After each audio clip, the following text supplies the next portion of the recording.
Yeah, I just speaking of this year though, and just where you've been this year. I know you had a good run coming out last year with the tag titles run, Hmm. the big match at All Out that I think was the best match of that night. Definitely got the loudest reaction, being in that crowd and everything.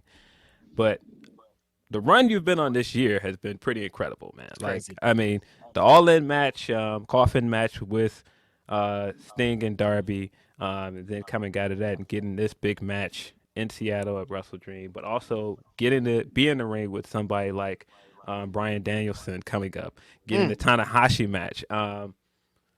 But the other part of it is you're like clearly making this transition to heavyweight, man. And so, what has been your clearly. motivation going?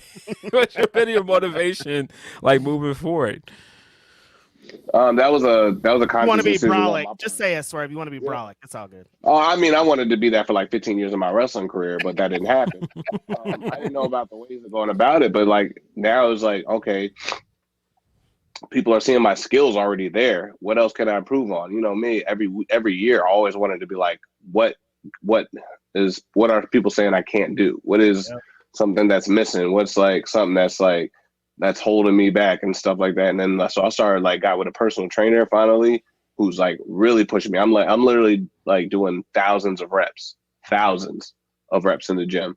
Like sometimes I'm doing like sets of 10 and like 50 to 100 reps in between. So I'm literally hitting 1,000 Mm. of like whatever workout, whatever movements we're doing, you know. So it was like a lot of sacrifice. It would sometimes be 3 hours in the gym, just like going at it. And I'm not finished until he says we're done and grinding and eating at certain hours of the day and like really just pushing my body because I pushed like everything else to the limit as far as I can do it.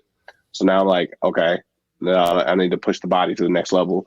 And so now it's like people look at me just a whole different like energy now. There's a different eye on me. Even though just walking around the locker room, there's a different eye on me. People like Mhm. approach me differently. There's a little bit more of a presence to myself now, and it's not necessarily I'm imposing. It's just like people just look at me with a different type of respect, and they because I feel like they see they know they understand and they know the type of discipline it takes to get your body to that, and knowing that I have it in order to do what I did physically, they look at me in a different respect, and that's before I even get in the ring, you know. So that like they're like, oh, we know you hustle and grind with the podcast and music and the wrestling and like doing all these things that you're doing and like all that stuff, but now you're putting your body, you're improving that too. Like, oh man, like okay, I got a different type of respect for you now.